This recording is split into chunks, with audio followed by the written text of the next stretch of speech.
যারা 1000 পেতো 1500 পাবে, আর যারা 1200 পেতো তারা 1700 পাবে।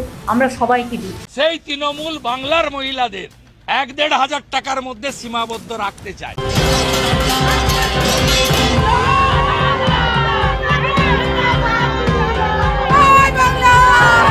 যেটুকু দিচ্ছিলেন তার থেকেও যে বাড়িয়ে দিয়েছেন, এতে প্রত্যেকটি গৃহবধূ খুশি হয়েছে, প্রত্যেকটি মহিলা খুশি হয়েছে। এই টাকা আমরা সংসারের জন্য কিছু খরচা করতে পারছি এবং ছেলে মেয়েদের মুখে হাসি ফোটাতে পারছি। সবুজ আবির আর মহিলাদের উচ্ছ্বাস আগামী 2026-এর নির্বাচনের আভাস দিচ্ছে। মহিলারা দিদির সাথে আছেন, দিদি মহিলাদের সাথে আছেন। নমস্কার।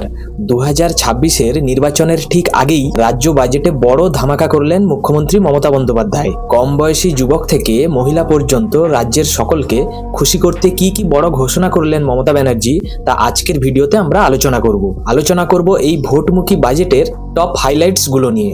এগুলোর মধ্যে সব থেকে যেটা বড় খবর হলো লক্ষ্মীর ভান্ডারে আবারও টাকা বাড়ানো নিয়ে। এবার থেকে সাধারণ শ্রেণীর মহিলারা, অর্থাৎ যারা জেনারেল ক্যাটাগরির মধ্যে পড়ছেন, তারা মাসে 1000 টাকার বদলে 1500 টাকা করে পাবেন। আর SC ST মহিলাদের জন্য এই ভাতা 1200 টাকার বদলে 1700 টাকা করা হলো।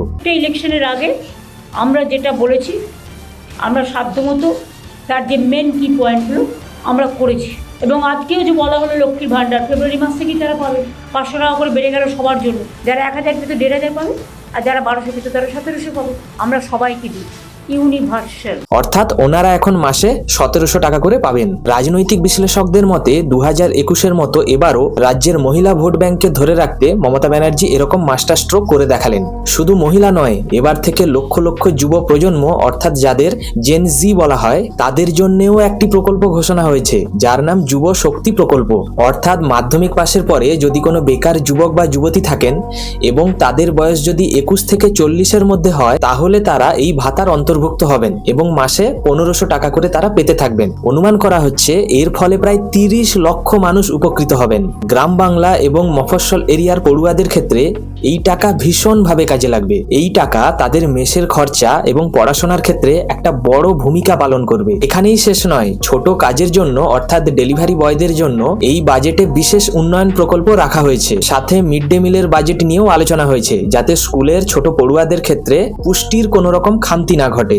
তবে এই বাজেট নিয়ে বিতর্কও কম হয়নি। বিরোধীদের দাবি এই টাকা যথেষ্ট নয়। এ নিয়ে আমাদের বিরোধী দলনেতা শুভেন্দুবাবু দাবি করেন, রাজ্যের মহিলাদের মিনিমাম 5000 টাকা করে দেওয়া উচিত। তৃণমূল কংগ্রেস যখন গোয়াতে লড়তে যায়, তখন তাদের সংকল্পপত্র বা ইস্তাহার বা কমিটমেন্ট লেটার তাতে বলেছিল যে 5000 টাকা গোয়ার প্রত্যেকটি মহিলাকে মাসের 1 তারিখে ঢুকিয়ে দেবে। তাহলে গোয়াতে যে তৃণমূল 5000 টাকা দিতে চায় মহিলাদের, সেই তৃণমূল বাংলার মহিলাদের 1-1.5 টাকার মধ্যে সীমাবদ্ধ রাখতে চায়। তবে দলে পলিটিক্স বা ভাতা রাজনীতি নিয়ে যতই তর্ক বা বিতর্ক থাকুক না কেন, ব্রিটেনের মতো দেশেও কিন্তু এই পার্সোনাল অ্যালাওয়েন্স অর্থাৎ এরকম ভাতা দেওয়া হয়। তাহলে কি 2026-এর নির্বাচনের আগে এই মাস্টার স্ট্রোক কাজ করবে? লক্ষ্মীর ভান্ডারের টাকা বৃদ্ধি কি ভোটে প্রভাব ফেলবে? আপনাদের এ বিষয়ে কি মত অবশ্যই কিন্তু কমেন্ট বক্সে জানাবেন।